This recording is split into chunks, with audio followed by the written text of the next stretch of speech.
Rasya meredam emosi Naura ketika Joe menguji mereka. Magic 5 pun akhirnya sampai di base camp mereka. Saat itu ada Pak Elon di sana bersama dengan Raina. Raina pun katakan ingin ikut Magic bersih bersama mereka. Irsyad pun merasa jika Raina hanya cocok untuk menjadi admin.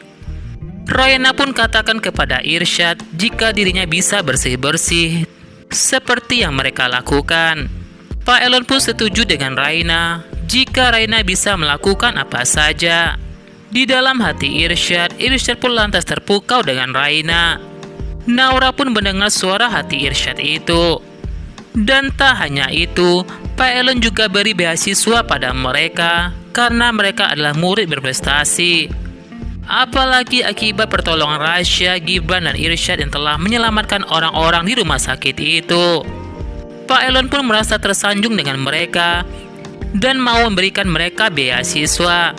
Adara pun merasa jika Abi Fajar bakal menanggung biaya mereka semua, jadi Pak Elon tak perlu memberikan beasiswa kepada mereka.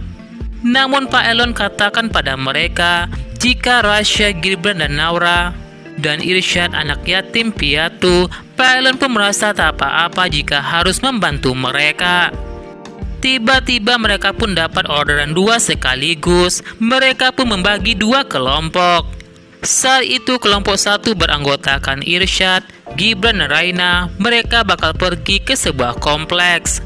Sementara itu kelompok 2 beranggotakan Rasya, Naura, dan Adara. Mereka bakal pergi ke klinik kecantikan. Mereka pun akhirnya sampai di klinik kecantikan itu. Ternyata klinik kecantikan itu adalah milik tantenya Joe. Joe sengaja merekomendasikan mereka semua agar Joe bisa mencela mereka saat mereka bekerja. Naura pun katakan kepada Joe jika tak ada efek dengan celaan Joe itu. Tante Joe minta Joe untuk menghandle mereka semua, melakukan tugas magic bersih mereka. Sementara itu, tukang pijit mendapat orderan pijit lagi. Tukang pijit itu merasa senang sekali bisa mendapatkan uang lagi. Karena uang itu bakal digunakan untuk biaya sekolah anaknya. Sementara itu Ratu Kegelapan kembali menghasut anak itu agar anak itu mencari uang sendiri dengan mencuri tanpa harus menunggu ayahnya. Di sisi lain, Gibran, Irsyad, dan Raina pun juga sampai di rumah yang akan mereka bersihkan. Rumah itu adalah rumah Pak Budi. Tukang pijit itu juga sampai di sana untuk memijit Pak Budi. Sementara itu Joe pun menunjukkan bagian yang harus dibersihkan oleh Adara, Naura, dan Rasya. Saat itu Joe menumpahkan semua sampah yang ada di sana sehingga mengotori beberapa lantai dan dinding di kamar itu. Melihat sikap Joe, Adara pun lantas marah kepada Joe jika Joe sangat kebangetan. Naura pun juga merasa jika Joe telah keterlaluan membuat pekerjaan mereka sulit. Joe katakan dengan sengaja menumpahkan sampah-sampah itu karena Joe merasa telah membayar mahal mereka. Sementara itu ruang itu tidak terlalu kotor. Rasya pun lantas menahan Naura agar mereka fokus pada pekerjaan mereka. Tiba-tiba Naura pun dapat bayangan. Naura melihat sebuah amarah anak-anak di sebuah cermin.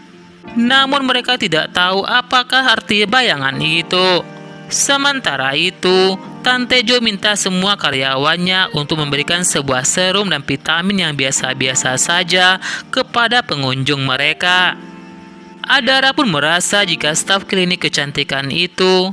Adara pun merasa aneh dengan sikap staf itu. Adara pun diam-diam menyinggung tangan mereka sehingga Adara bisa merasakan ketakutan mereka. Jika mereka ketakutan melakukan sesuatu yang sudah tahu salah.